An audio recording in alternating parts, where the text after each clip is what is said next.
எது உயர்ந்த பக்தி, ஆடம்பரமா அல்லது அன்பா? இந்த கேள்விக்கான பதிலை சொல்லும் ஒரு அதிசயமான கதை இது. காஞ்சி நாட்டில் ஒரு காலத்தில் ஒரு மன்னர் இருந்தார். அவருக்கு மகாவிஷ்ணுவின் மீது அளவில்லா பக்தி. தினமும் பெருமாளுக்கு விலை உயர்ந்த ஆடைகள், முத்து வைரம் பதித்த ஆபரணங்கள், மணக்கும் மலர்கள், அரிய நைவேத்தியங்கள் எல்லாவற்றையும் அர்ப்பணித்து மிகுந்த பக்தியுடன் வழிபட்டு வந்தார். ஆனால் நாள்கள் கடந்து செல்லச் செல்ல அந்த பக்தியில் ஒரு மாற்றம் வந்தது. நாம் செய்யும் பூஜை போல யாராலும் செய்ய முடியாது, நான் தான் சிறந்த பக்தன் என்ற ஆணவம் அவரது மனதில் மெதுவாக வேர்விட ஆரம்பித்தது. ஒரு நாள் மன்னர் உலா வந்து திரும்பிக் கொண்டிருந்தார். அப்போது ஒரு மரத்தடியில் ஒரு ஏழை பக்தர் சிறிய விக்கிரகத்தை வைத்து வெறும் துளசியால் அன்புடன் வழிபட்டு கொண்டிருந்தார். அதை பார்த்த மன்னர் சிரித்தார். என் பகவானை இப்படியா வழிபடுற? வா, அரண்மனைக்கு வா, எப்படி பூஜை செய்யணும் காட்டுறேன் என்றார் பெருமையுடன். அப்போது அந்த ஏழை பக்தர் அமைதியாக சொன்னார், மன்னா, வசதியால் பகவானை கவர முடியாது, தூய்மையான பக்தியால்தான் அவர் வசப்படுவார். இந்த வார்த்தை மன்னருக்கு கோபத்தை ஏற்படுத்தியது.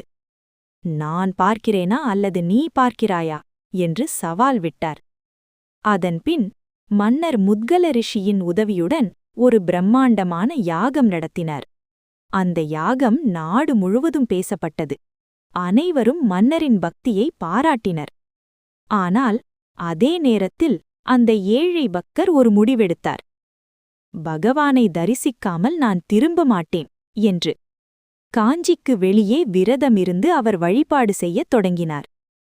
தான் சமைத்த உணவை பகவானுக்கு படைத்து அதை பிரசாதமாக எடுத்துக்கொண்டு ஒருவேளை மட்டும் உண்டு அன்புடன் வழிபட்டு வந்தார்.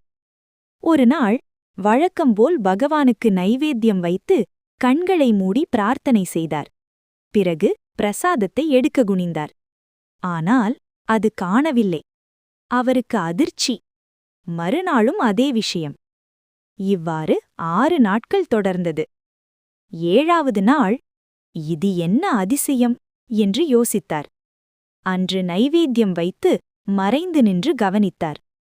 சில நொடிகளில் மெலிந்த உடல், பழுதடைந்த ஆடைகள், பசியால் வாடிய முகம். ஒரு ஏழை மனிதன் வந்து அந்த உணவை எடுத்துக்கொண்டு ஓடினான். அதை பார்த்த பக்தர் அவனை பின்தொடர்ந்து ஓடினார். முன்னால் ஓடியவன் தடுமாறி கீழே விழுந்தான். மயக்கமடைந்தான். அந்த நேரத்தில் பக்தர் என்ன செய்தார் தெரியுமா?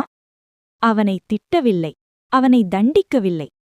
அவனை மெதுவாக தூக்கி உட்கார வைத்து தன் மேலாடையைக் கொண்டு விசிறினார். அன்புடன் பார்த்து கொண்டார். அந்த ஒரு நொடி அன்பு வெற்றி பெற்றது.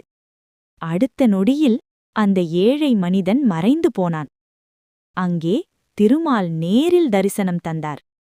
பக்தா, நீ வெற்றி பெற்றாய் என்றார். அந்த பக்தனின் கண்களில் கண்ணீர். அன்பின் வெற்றி அது. இந்த செய்தி மன்னரிடம் சென்றது. அவர் அதிர்ச்சியடைந்தார். நான் இவ்வளவு செய்தும் எனக்கு தரிசனம் கிடைக்கவில்லை, ஆனால் அந்த ஏழை பக்தருக்கு கிடைத்தது.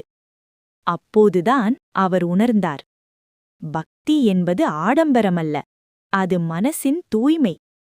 உடனே அனைத்து ஆடம்பரங்களையும் விட்டு அவர் தன்னை பணிவாக மாற்றிக்கொண்டார். முழு மனதுடன் இறைவனை நாடினார். அந்த நேரத்தில் பகவான் அவருக்கும் தரிசனம் தந்தார். இந்த கதை நமக்கு சொல்லுவது என்ன தெரியுமா? பெரிய பூஜை தேவையில்லை, விலை உயர்ந்த பொருட்கள் தேவையில்லை. அன்பு இருந்தால் போதும், இரக்கம் இருந்தால் போதும், தூய்மையான மனம் இருந்தால் போதும். அதுதான் இறைவனை அடையும் உண்மையான பாதை.